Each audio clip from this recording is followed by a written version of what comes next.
점쟁이들이 점을 잘 보면은 사람들이 솔깃하지요. 그런데 점쟁이들이 점을 잘 보는 게 100%가 맞는다고 한다면 왜 그 점쟁이한테 많은 사람들이 안 쏠리겠습니까? 우리가 장난 삼아한 어떠한 내일에 이런 일이 있을 거야 했는데 정말 그 일이 이루어졌다면 얼마나 많은 사람들에게 관심을 받습니까? 그리고 그렇게 말했던 우리도 우연히 맞았던 어떤 경우로 맞았던 상당히 마음이 고무될 겁니다. 세상에는 많은 점쟁이들이 있습니다. 또 용하다고 하는 점쟁이들도 있습니다. 어떠한 찌라시를 통해서 보던 사람의 입술을 통해서 듣던 막 용하다고 그럽니다. 그런데 실제적으로 보면은 그렇게 용한 게 없어 보이는 것 같은 이유는 무엇일까요? 한두 번 맞는 경우를 가지고 그들은 그것을 극대화시킬 뿐이기 때문입니다. 예언하는 대로 정친 대로 다 맞는다면 세상의 모든 사람들이 그 앞에 줄 설 겁니다. 그런데 점쟁이의 점도 그렇게 잘 맞지를 않습니다. 우연히 한두 개 맞은 것 가지고 과대 광고를 할 뿐입니다. 한번 생각해 보세요. 누군가 여러분들에게 대하여 이렇게 예언을 했는데 그 예언이 맞았다면 얼마나 놀랍고 얼마나 그 사람을 존경하는 눈으로 바라보지 않겠습니까? 물론 관심이 없는 사람들은 암만 그래도 소용없어요. 그거는 관심 있는 자들만이 생각할 수 있는 일이기 때문입니다. 그런데 하나님의 예언은 한 번도 빗나간 적이 없습니다. 하나님의 예언은 그대로 다 이루어졌습니다. 일이 있기 10년, 20년 전에 한 예언이 아닙니다. 하루 이틀 전에 한 예언들이 아닙니다. 수백 년 전, 수천 년 전에 예언한 모든 일들이 이루어져 왔습니다. 그 중에서도 한 예를 든다면 예레미야서 23장에 기록되어져 있는 예언을 우리는 기억할 수가 있습니다. 70년 동안 너희들이 방황하리라, 유리하리라. 70년 동안 포로로 잡혀가리라. 그러면서 이사야서 44장에 기록되어져 있는 말씀은 또 고레스라고 하는 한 왕을 일으켜서 그로 하여금 성전을 다시 건축할 수 있도록, 재건할 수 있도록 하리라. 이 예언은 그 일이 이루어지기 150년 전, 또한 200년 전, 예루살렘이 망할 때로부터 계산한다면 약 150년 전이요. 성전이 다시 건축되는 시점까지 본다면 한 220년 이후에 있었던 일들을 성경은 정확하게 예언을 했습니다. 말씀을 늘 보고 말씀을 묵상하고 말씀대로 살기를 원하며 말씀 안에 관심을 갖고 있는 사람들은 예루살렘 성이 무너진 이후에 70년 동안 포로 생활을 하면서 무엇을 기다렸겠습니까? 70년이 차면 하나님께서 다시 우리를 돌아가게 하신다라고 하는 예언의 말씀이 있었는데 왜?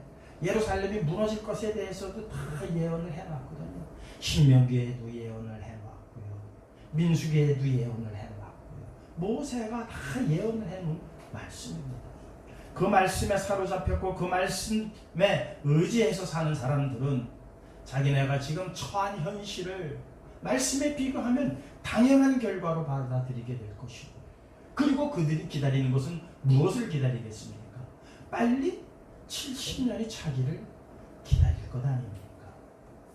70년이 됐는데 정말 이사야서에서 예언되어진 150년 전에 예언된 고레스라고 하는 왕이 하나가 벌떡 일어났다. 그리고 바벨론을 격파시켜버렸다. 전혀 예상치 않았던 일입니다. 그런 일이 있을 거라고 누가 생각을 했겠습니까? 바벨론의 권세가 대단했습니다. 바벨론의 그 군사력은 강력했습니다. 누가 바벨론이 무너질 줄 알았겠습니까? 그런데 하나님께서 예언하신 대로 바사왕 고레스를 통해서 바벨론을 멸망시켰는데 그때가 딱 70년이 되던 해더라는 겁니다. 고레스 왕은 포로들을 다 돌려보냈습니다. 그리고 거기서 돌아와 예루살렘에서 성전의 일들을 할 때가 바로 BC 516년입니다. 예루살렘이 무너진 때가 BC 586년입니다. 정확하게 70년이 무너진 날로부터 시작해서 다시 기초돌을 놓을 때가 BC 516년 70년 만에 이루어졌다는 이 사실을 아는 사람들은 얼마나 감격했겠습니까? 얼마나 놀라웠겠습니까? 물론 관심이 없는 사람들은 전혀 상관이 없습니다. 그러나 관심 있는 사람들은 하나님이 살아계심을 분명히 느꼈고 그 하나님 앞에 신령함과 진정함의 예배를 드렸을 것이며 그 이후로의 그들의 삶은 하나님의 말씀에 꼭 붙들려서 하나님 말씀만을 의지하고 살아가게 되었을 것입니다. 하나님의 말씀은 일획도 땅에 떨어짐이 없이 다 이루어지는 말씀입니다. 사람이 장년 사망한 예언이 이루어졌을 때에도 모든 사람들이 놀라는데 하나도 빗나간 적이 없는 그 하나님의 말씀이 다 이루어진 것을 관심 있는 자들은 압니다. 그렇습니까? 안 그렇습니까? 내가 그것을 모른다는 것은 거기에 대한 관심을 안 가졌다는 이야기뿐이 안 됩니다. 그러나 세상의 모든 이치는, 세상의 모든 역사는 하나님께서 예언하신 대로 이루어져 왔습니다. 지금까지 그 말씀대로 이루어졌다는 사실은 앞으로도 어떻게 되리라? 그 말씀대로 이루어지리라. 이루어진 것을 알았던 사람들은 앞으로 이루어질 것을 분명하게 믿게 될 것입니다. 그렇습니까? 안 그렇습니까? 현재 상황은 에이 그런 일이 있을 수가 있겠어 하는 상황으로 흘러가게 될 겁니다. 그래서 사람들은 관심을 갖지 않습니다. 에이 어떻게 그런 일이 있을 수가 있어? 이게 많은 관심이 없는, 하나님의 말씀에 관심이 없는 사람들의 생각입니다. 그런 일이 있을 만한 징조가 있어 보이지 않기 때문입니다. 그럴 만한 일이 있을 것 같은 환경이 조성되어져 있지 않기 때문입니다. 그러나 하나님의 말씀은 환경이 조성되어서 이루어지는 게 아닙니다. 그러한 여건이 만들어졌기 때문에 이루어지는 게 아닙니다. 환경과 여건 상관없습니다. 때가 되면 그냥 이루시는 게 하나님의 말씀입니다. 이 사실로 우리 모두가 믿으시기를 주님의 이름으로 축원합니다. 오늘 하나님께서는 모든 죄악을 없애시기 위해서 오셨다. 그렇게 말씀하고 있습니다. 오늘 말씀, 우리 5절 말씀 한번 보실까요? 그가 우리의 죄를 없애려고 나타나신 것을 너희가 아나니. 예수 그리스도께서 우리의 죄를 없애기 위해서 이 땅에 오셨다라고 말씀하십니다. 그러면 이 세상에 죄가 없어져야 할 것 아닙니까? 그런데 죄가 있습니까? 없습니까? 현재는 죄가 있습니다. 관심 없는 사람들은 에이 그 무슨 그게 그러면 오셨으면 죄가 없어져야 할 것 아니야 이렇게 생각합니다. 그러나 이 말씀은 분명히 이루어질 말씀입니다. 이 죄에 대한 생각들이 다 우리는 다릅니다. 죄를 어떤 시각에서 바라보느냐에 따라서 죄의 성격들이 다 달라집니다. 어떤 죄는 자랑스러운 죄도 있어요. 그런 죄 여러분들 들어보셨나요? 자랑스러워하는 죄. 특히 정치범들은 그런 죄들을, 그래서 감옥 갔다 오면은 뭐 달았다? 별 달았다. 별 달았다. 특히 정치적인 문제에 있어서는 그런 일들이 있죠. 요즘 문란을 계속 일으키고 사회적 관심을 갖는 조국 법무부 장관, 또 옛날에 산호맹이라고 하는 좀 이적단체에 있었죠. 그런데 그 문제를 제기하니까 뭐라 그래요? 산호맹에 있었던 것을 나는 부끄러워하지도 않고 자랑하지도 않는다 라고 하는 말을 해서 또 한 번 세례에 관심을 끌었던 그런 일이 있습니다. 부끄러워하지 않는다, 또 자랑하지 않는다. 다시 말하자면 자랑할 수도 있다는 거죠. 분명히 이적단체의 일이고 국가보안법에 저촉된 죄임에도 불구하고 어떤 이들은 그 죄에 걸렸음을 자랑하기도 한다는 겁니다. 그러니까 죄에 대한 시각이 가장 각색이라는 거예요. 이것이 죄다, 아니다, 이게 분명하지 않다 보니까는 1심에서는 무죄고 2심에서는 유죄고 또한 대법원에서는 다시 파기환송시키고, 그런 이유가 어디에 있습니까? 죄에 대한 시각이 판사들마다 다르기 때문에 이렇게 보면 죄일 수도 있고 이렇게 보면 죄가 아닐 수도 있다는 것입니다. 이러면 됩니까? 안 됩니까? 안 되죠. 절대적 기준이 있어야만 되죠. 그런데 절대적 기준이 없다 보니까는 어떤 시각으로 보느냐에 따라서 모든 것이 달라지기 때문에 많은 사람들, 힘없는 사람들, 돈 없는 사람들, 백 없는 사람들은 뭐라고 말합니까? 유전무죄, 무전유죄라고 하는 말이 통용화되어 버렸습니다. 일반화되어 버렸습니다. 어떤 변호사를 쓰느냐에 따라서 내가 무죄가 될 수 있고, 또 어떤 변호사를 쓰느냐에 따라서 잘못하면은 죄인이 될 수뿐이 없는 참으로 부조리한 세상이 되고 말았다는 겁니다. 그러다 보니까는 이 세상의 죄는 점점 과경하여질 수뿐이 없습니다. 이유는 딱 하나, 죄에 대한 절대적 기준이 없기 때문입니다. 그러니까 죄에 대한 절대적 기준이 없는 것은 어느 때부터였습니까? 바로 아담 때부터였습니다. 몇 번 말씀을 드렸습니다. 에덴 동산에서 선악을 알게 하는 나무의 실과를 먹음으로부터, 불순종이죠.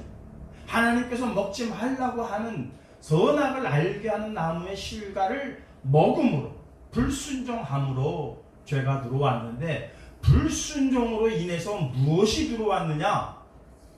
선악의 기준이 내게로 들어왔다.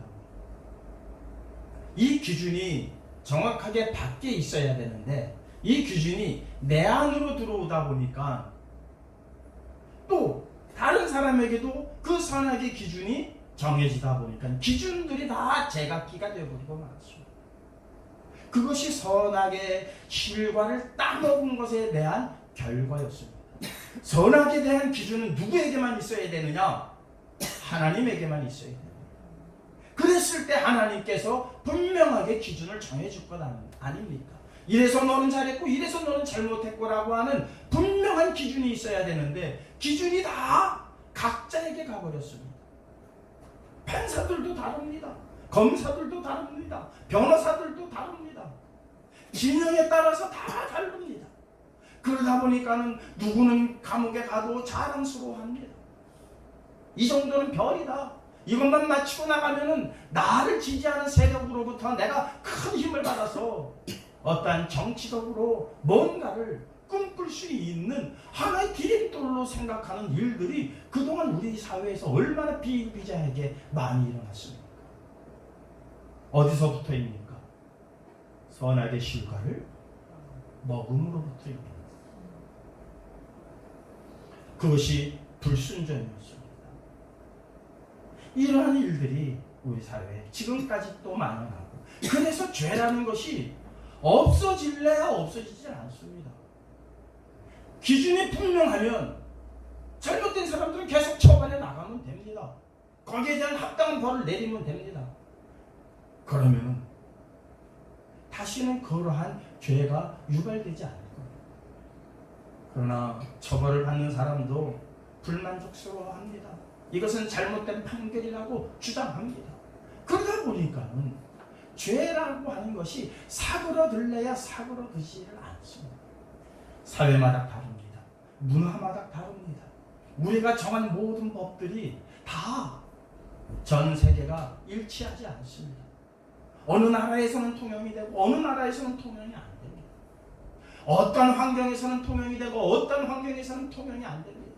살인하지 말라.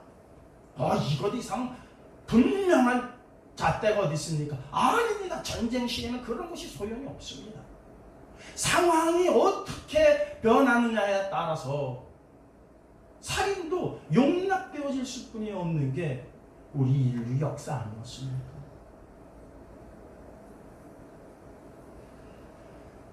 옛날에 고대 사람들은, 우리 히브리, 특별히 하나님께서 선택하신 히브리 사람들의 죄에 대한 생각은 이러한 것이었습니다. 모든 질병과 어떠한 몸의 장애, 때로는 안진뱅이로 태어나는 사람도 있었고, 때로는 문둥병자로 그렇게 유전우를 받아서 평생 문둥병으로 살아가야 하는 사람들이 있었습니다. 태어날 때부터 소경된 자들도 있었습니다. 그들에 대해서 히브리인들은 무슨 생각을 했느냐? 그것은 죄 때문이다라고 생각을 하는 것이 아주 일반적인 상식이었습니다. 한번 우리 신명기 28장 20절에서 22절 함께 한번 보도록 하시겠습니다. 함께 읽겠습니다. 내가 악을 행하여 그를 이겼으므로 내 손으로 하는 모든 일에 여호와께서 저주와 혼란과 책망을 내리사 망하며 속히 파멸하게 하실 것이며, 여호와께서 내 몸에 연병이 들게 하사 내가 들어가 차지할 땅에서 마침내 너를 멸하실 것이며, 여호와께서 폐병과 열병과 염증과 학질과 한재와 풍자와 썩는 재앙으로 너를 치시리니 이 재앙들이 너를 따라서 너를 진멸하게 하실 것이라. 뿐만 아니라 민수기 12장에도 비슷한 내용이 기록되어져 있습니다. 그러니까 내가 지금 질병에 걸렸다는 것, 그리고 어떠한 몸에 장애를 입었다는 것은 무엇 때문이다? 내가 죄를 지었기 때문이구나. 그러니까는 질병에 걸렸거나 어떠한 장애를 입은 사람들을 대할 때도 그냥 질병으로 보는 게 아닙니다. 어떤 장애인으로만 보는 게 아닙니다. 뭐 때문으로 본다? 죄 때문이다. 그러니까 죄인시해버리는 거죠. 죄인시해버리는 게 이게 아주 그 당시에 일반적인 생각들이었습니다. 그런데 예수님께서 그들에게 그렇지 않다라고 그것을 얘기해 주셨습니다. 그 생각은 예수님 때까지 내려왔던 일반적인 생각이었습니다. 근데 예수님께서 그들을 모아놓고 이렇게 말씀하셨습니다. 요한복음 11장 3절에서 4절입니다. 함께 읽을까요? 이에 그 너희들이 예수께 사람을 보내어 이르되 주여 보시옵소서, 사랑하는 자가 병든 아니다. 예수께서 들으시고 이르시되 이 병은 죽을 병이 아니라 하나님의 영광을 위하여 하나님의 아들이 말미암아 영광을 받게 하려 하리라. 죽을 병이 든 것은 그가 죄가 많아서가 아니라 또 태어날 때부터 소경된 자가 있었습니다. 그래서 사람들이 와서 묻습니다. 저 사람이 소경된 이유는 저 사람의 죄 때문입니까? 그의 부모의 죄 때문입니까? 그때 주님께서 뭐라고 말씀하셨습니까? 그의 부모의 죄 때문도 아니고 그의 죄 때문도 아니다. 무엇 때문이다? 그를 통하여 하나님께서 영광을 받으시기 위함이더라. 이렇게 기록해 놓으셨습니다. 태어났을 때부터 앞을 못 보니 얼마나 힘들었겠습니까? 얼마나 괴롭겠습니까? 못 보는 것도 괴롭지만 더 괴로운 것은 사회의 지탄입니다. 사회로부터 손가락질 당하는 겁니다. 너는 죄 때문이야.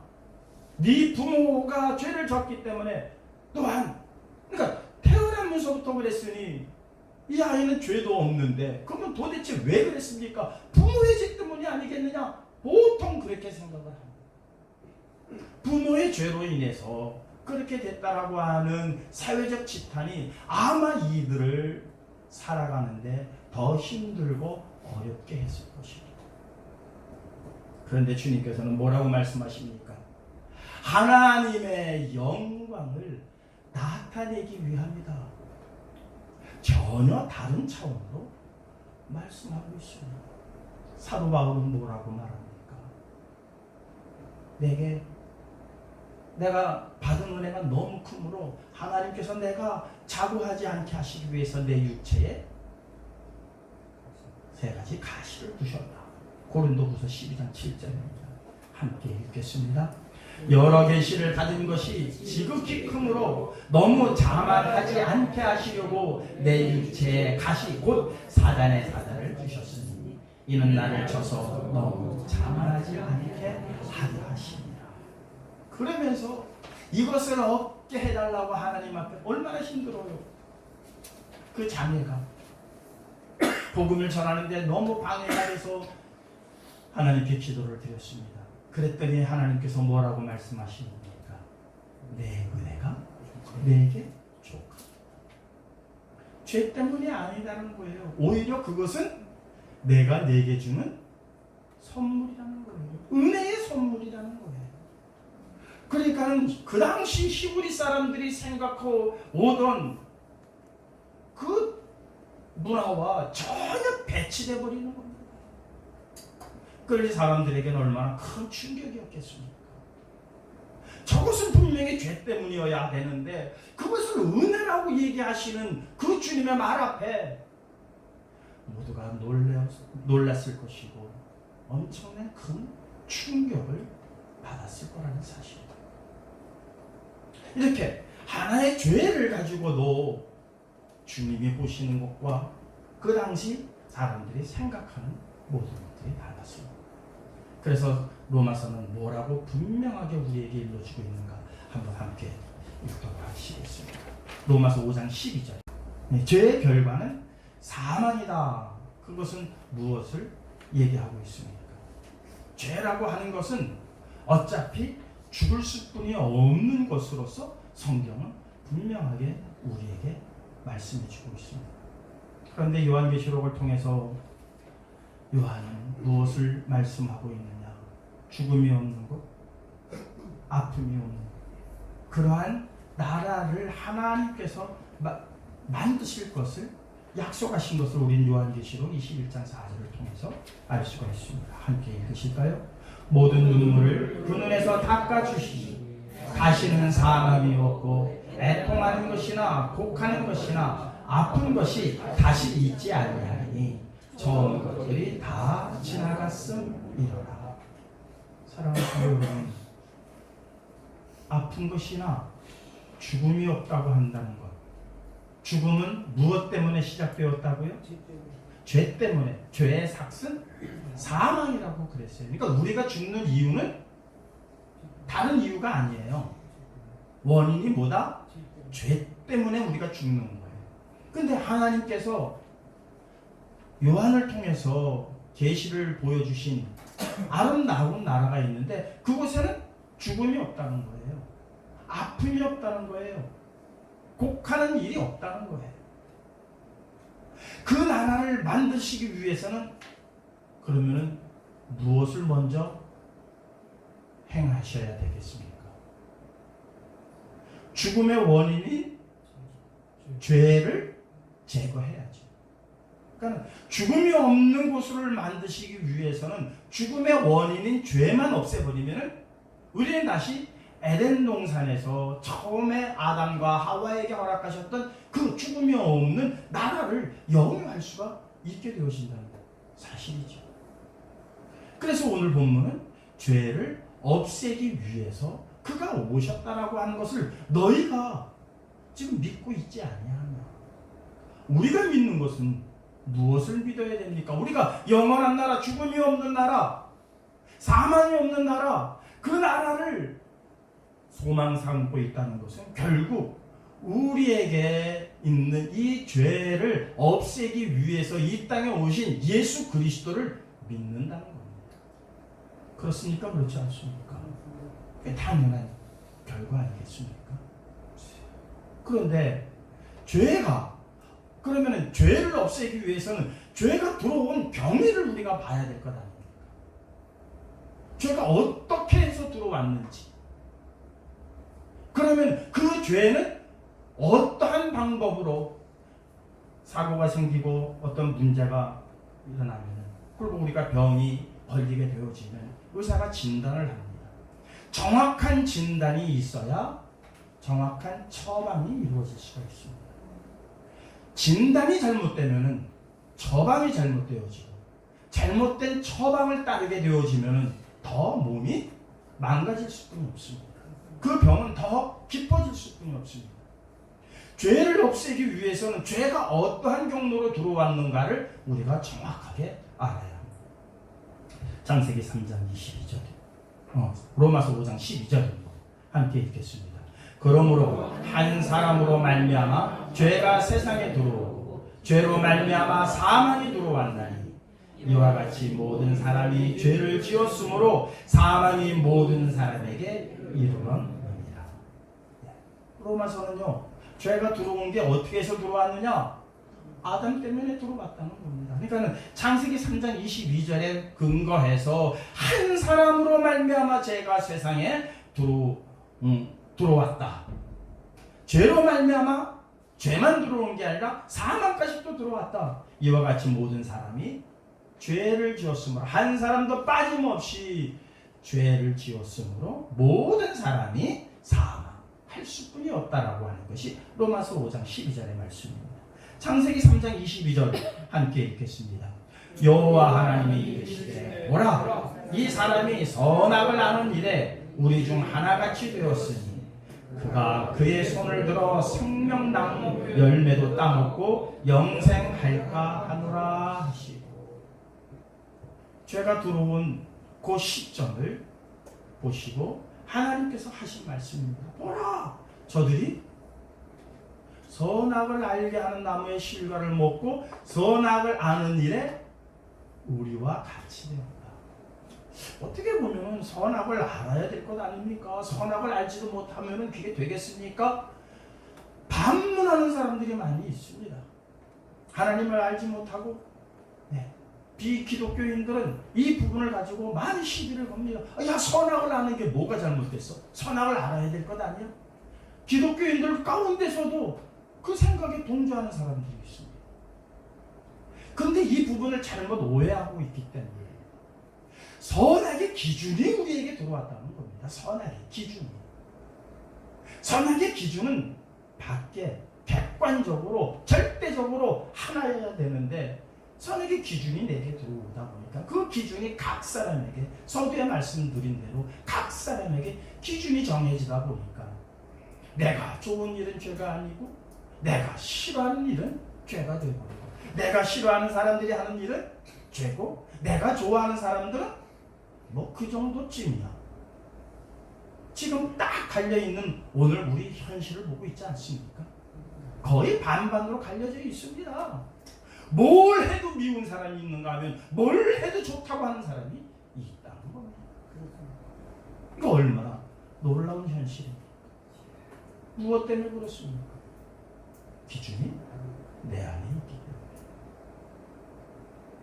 이것으로서는 정확한 죄의 단죄를 이룰 수가 없습니다. 죄를 짓지 못하게 하려면 정확한 단죄가 일어나야 됩니다. 그런데 거기에 대해서 많은 사람들이 수긍을 하고 옳다 해야 되는데 다 각자 생각이 다르니까는 나는 그렇게 생각 안 해. 나는 그걸 잘했다고 보는데 이러다 보니까 세상은 혼란스러울 수뿐이 없다는 사실입니다. 이 일은 아담이 불순종함으로 들어오게 된 것입니다. 자, 그렇다면 이것을 다시 원상복귀시키려면 어떠한 방법을 사용해야 됩니까? 절대 순종을 하나님께 보여야 합니다. 아담과 하와가 불순종함으로 인해서 선악의 기준을 가져왔다면 선악의 기준을 다시 하나님께 되돌려 드리는 것은 무엇으로 해야 되느냐? 절대 순종으로 해야 한다. 그래서 빌립보서 2장 8절은 이렇게 증거하고 있습니다. 함께 읽겠습니다. 사람의 모양으로 나타나사 자기를 낮추시고 죽기까지 복종하셨으니 곧 십자가에 죽으시라. 예수님께서 한 사람으로 말미암아 죄가 들어왔고 또 한 사람으로 말미암아 그 모든 죄를 사하게 하시는 하나님의 구속의 역사를 이루시는데 예수 그리스도께서 이 땅에 오셨습니다. 아담과 하와는 불순종 때문에 죄와 사망이 들어왔다면 이것을 물리치시기 위한 또한 다른 방법은 무엇이었는가 봤더니 절대적 순종이었다는 겁니다. 예수님도 그 죽음의 십자가를 지기 싫어하셨습니다. 아버지와 하실만 하거든 이 산을 내게서 옮겨주시면 안 되겠습니까? 그러나 내 뜻대로 마옵시고 인간의 뜻이라면은 그것을 받아들이기가 너무나도 힘듭니다. 억울합니다. 그렇잖아요. 십자가에 죽는다는 것은 죄의 결과거든요. 죄인만을 죽이는 거거든요. 그것도 극악무도한 죄인을 죽이는 처형이거든요. 그런데 예수님은 전혀 죄가 없으세요. 그냥 다른 죽임도 아니에요. 십자가의 처형입니다. 얼마나 억울한 처벌입니까? 얼마나 억울한 처형입니까? 다른 죽음도 분명히 있는데 가장 잔혹하고 가장 지독하고 가장 악하다고 하는 죄인을 처형하는 그 십자가의 방식을 하나님께서 택하셨을 때에 억울하다라고 황변하는 것이 뭐가 잘못됐을까요? 그 억울함도 무엇으로? 절대 순종으로. 아버지께서 원하시면 나는 그것을 하겠습니다. 선악을 알게 하는 남은 실과가 얼마나 합리적입니까? 사탄의 유혹이 얼마나 합리적이었습니까? 야, 너희 눈도 밝아져. 선악을 알게 하는 건 우리가 다 알아야지. 얼마나 합리적 요구입니까? 그러나 그 합리적 요구가 우리를 죄와 사망에 가두었다면 이 족쇄를 풀기 위한 방법으로는 얼마나 억울합니까? 죄가 없으신 분이 십자가에 달려 돌아가시는 이 사건이야말로 이 세상에 그 어느 누구보다도 억울했을 겁니다. 그런데 순종이라고 하는 그것으로서 예수님은 받아들이셨습니다. 죽기까지 순종하신 사건으로 무엇을 이루셨습니까? 죄를 없애는 사건을 이루셨다는 사실입니다. 그럼에도 불구하고 2000년 동안 아직 죄는 우리에게 왕노릇하고 있습니다. 그러나 이것을 알아가는 성도들은 그것을 알므로 무슨 2000년이라고 하는 시간이 무슨 시간이냐? 성화의 시간이 가고 있다는 겁니다. 우리는 늘 죄를 짓습니다. 죄를 없애기 위한 그 하나님의 노력에도 불구하고 우리는 여전히 죄를 짓고 있습니다. 그러면 하나님의 말씀이 안 이루어지느냐? 그게 아니라는 겁니다. 우리는 결국 죄를 짓지 아니하는 자리까지 우리를 인도하시겠다는 겁니다. 그게 2000년이나 걸렸다는 것은 무엇을 의미합니까? 우리의 인간의 고집이 얼마나 센지를 반영하는 겁니다. 개인적으로는 60년이라고 하는 세월이 아직도 죄를 짓고 있습니다. 얼마나 인간의 고집이 센지 우리는 여전히 죄를 짓고 있습니다. 지난주에 말씀을 드렸죠. 싸움은 누가 이긴다고요? 고집센 사람이 이긴다. 끈질긴 사람이 이긴다고 했어요. 하나님의 끈질기심과 우리의 끈질김, 우리의 고집이 누구의 승리로 끝나겠습니까? 하나님의 끈질기심으로 끝난다는 사실. 결국은 그 말씀을 집어치고 70년 동안 바벨론에서 해방할 날만 하나님의 예언의 말씀이 이루어지기를 소망하며 살아갔던 그 포로들, 70년이 찬 이후에 고레스라고 하는 왕이 턱 나타났을 때 그들은 얼마나 기뻤겠습니까? 영원히 바벨론이라고 하는 나라에서 종노역할 줄 알았는데 영원히 갈 것 같았던 그 바벨론이 하루아침에 무너지면서 200년 전에 예언하신 이사야의 말씀이 이루어지는 것을 보고 그들은 얼마나 기뻤을까요? 우리들이 죄가 없게 되어지기를 소망하며 살아가야 할 이유가 바로 여기에 있습니다. 우리의 힘으로는 죄가 없어지질 않습니다. 바르고 노력하고 해도 없어지질 않습니다. 그렇다고 해서 낙심해서 아이 난 상관없이 살 거야 하고 말씀에서 떠나는 자들은 미련한 자들입니다. 하나님의 말씀은 반드시 이루어집니다. 기다려야 됩니다. 죄만 없어지면, 내 안에서 죄만 없어지면 영원히 사는 자가 되어지는데 기다리지 못할 게 어디 있습니까? 그 날들은 반드시 이루어질 겁니다. 여러분들 안에서 이루어지게 될 겁니다. 죄가 없어진다고 하는 것, 세상에 금은보화를 큰 모으는 것보다 더 유익한 일입니다. 우리 안에 죄만 없어진다면 모든 것이 해결되어집니다. 우리 안에 있는 모든 문제들은 죄 때문입니다. 그러나 우리 안에 모든 죄들을 하나님께서 사하여 주실 때 그날들을 기다리면서 오늘도 눈물을 흘려야 되고 오늘도 애통하며 오늘도 그렇게 가야 하는 우리 하나님께서는 반드시 이루어 주실 것입니다. 스가랴서 3장 9절입니다. 한번 읽겠습니다. 만군의 여호와가 말하노라 내가 너 여호수 앞에 새 눈을 봐라 하늘에 7 눈이 있느니라 내가 거기에 새길 것을 새기며 이 땅의 죄악을 하루에 제거하리라. 천천히 제거하리라. 하루에 제거하리라. 하루에 순간에 제거한다는 겁니다. 무엇으로서? 여호수 앞에 있는 내가 세운 그 착한 돌을 봐라. 거기에 뭐가 있냐? 봤더니 뭐가 있더라? 7 눈이 있더라. 얼마나 놀랐습니까? 이해할 수도 없고 상상할 수도 없는 이 말씀이 스가랴서에 기록이 되어져 있습니다. 내가 그것을 통해서 내가 거기에 새길 것을 새기며 이 땅의 죄악을 하루에 제거할 것이다. 말씀 마치겠습니다. 죄는 히브리어로 하타야입니다. 뜻은 무지한, 무식한, 빗나가다 라는 뜻이고 헬라어로는 하마르티아인데 이 뜻 또한 빗나갔다 라는 뜻입니다. 하나님으로부터 빗나간 삶 전체를 우리는 죄라고 정의해야 합니다. 그 안에서는 여러 가지 선행도 있을 겁니다. 가난한 자를 돕고 어려운 자를 돕는 모든 일들도 있을 겁니다. 그러나 하나님께로부터 빗나간 모든 일, 그것이 죄이지. 우리가 생각하는, 각자가 생각하는 각자의 기준에서 이것이 죄다, 이것은 선행이다, 이것 다 소용없습니다. 하나님의 기준, 절대적 기준은 하나님께로부터 벗어난 겁니다. 하나님께로부터 빗나간 모든 것들은 다 죄입니다.